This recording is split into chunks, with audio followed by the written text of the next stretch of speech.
Hi, I'm going to be showing you a tutorial how to play the song Sunday Bloody Sunday by U2 on the ukulele.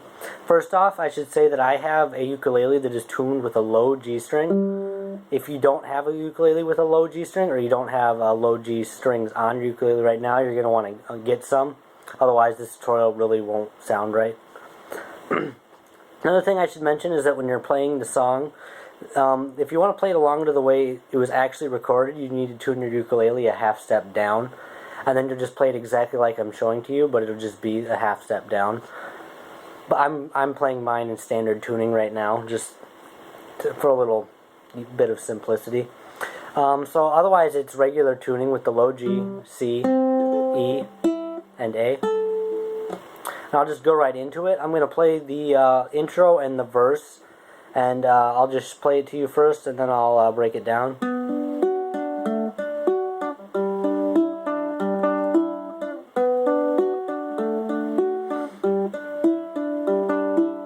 And it just kind of repeats. Okay, so what you're doing there is you're using three different shapes with your fingers. It's going to start with a B minor chord shape, and then you're going to bar the second fret, and then for the last part you're just going to use the second fret of the C string, and then you're going to play the rest open. And when you're playing that, the picking pattern only uses the top three strings, so you don't have to worry about the A string.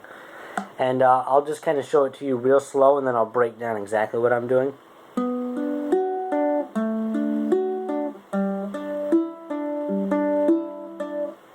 Okay, so you're just going to start with that B minor shape, and you're going to go from your G to C to E, and then back to your C string. So it's top, middle, third, and then back to your middle string, the C string, and completely ignoring the A string. So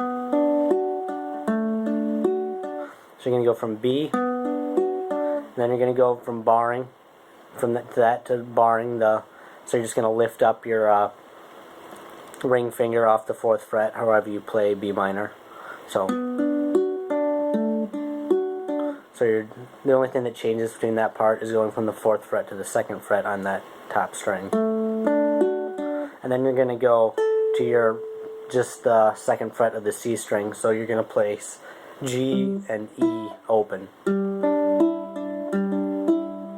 And the way I play that, you play that part twice, and on the second time around I play it with a little, I play some more of a little faster at the beginning and then slow it down towards the end. Which is kind of how he does it live, but you can play it however you like.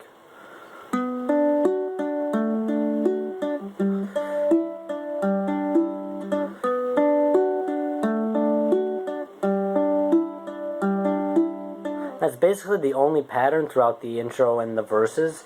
So then you're going to go into like a little pre-chorus where you're going to play D, and then you're going to play E minor. You're just going to let them ring, and then you're going to go back to D.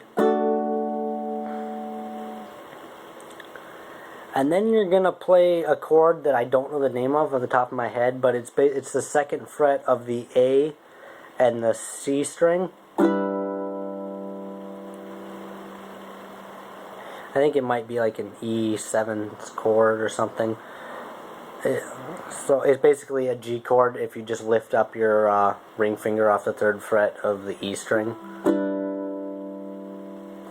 So that whole thing is just going to be D, E minor,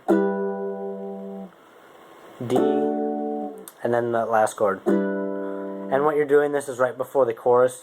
Sometimes what I'll do is I'll let it ring for like a little bit, and then I'll just start chugging on it. So. And then you're going to go into the chorus. The way I play the chorus, and it's not necessarily the only way, but I use bar chords, and it's going to be the same chords that you played in the beginning, but instead of doing a finger picking pattern, you're going to be strumming it. And I'll just play it for you, and then I'll break it down.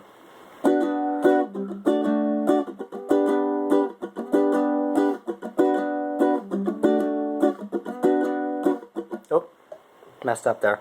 So basically what that was though is you're going to play the B, Then you're going to play a barred D chord, which is similar to this shape that you would play your C, but you're going to bar the 2nd fret and then put your pinky finger on what is the 5th fret or the 3rd fret relative to your barred position there.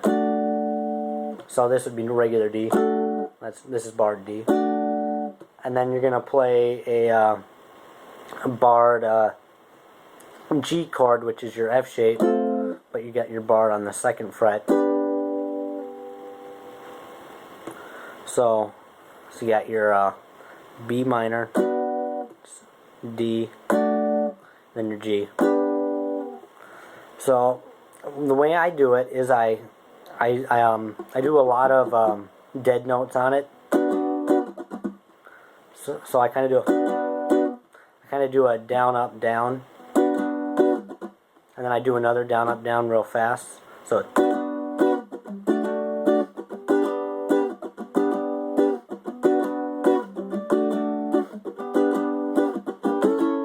and then he's gonna do that pattern twice, and on the 2nd time, since you play the G, the first time you played the G part through twice, so you went. So you just played it twice, but what he kind of does on the 2nd time is you can slide to an A, which is the same shape, but it's 2 frets even higher. So now you're barring the 4th fret with that same shape. So it goes.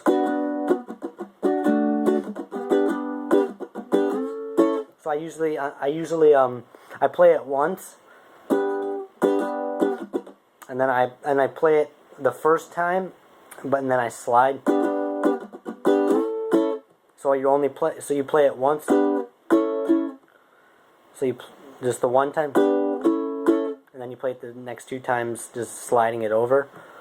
And he kind of does it a little differently when it's live and on the studio album every time. So just kind of play it how you feel. But yeah, I'll play it one more time, a little slower.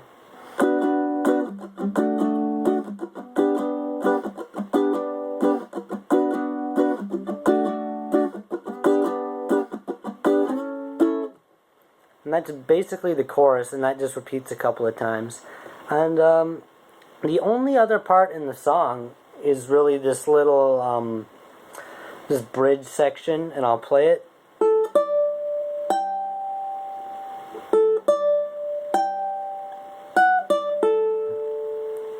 And that's just a little section that goes later in the song. That's pretty simple. It's just an open A string, and then you're going to play the 5th fret of the A string, and then you're going to play the 10th fret of the A string, and and then you're going to just do that again, and then you're going to move down to the 9th fret, and then the 5th, and then open again. So it's 9th, and then 5th, and then back to open. So all on the A string, and then he just kind of goes back into the chorus after that part. So that's basically the entire song. You just got your intro verse, your pre-chorus, your chorus, and then your little section there. And then just by listening to the song, you should be able to figure out how it all fits in there. But that's pretty much all you need to play the song. So good luck.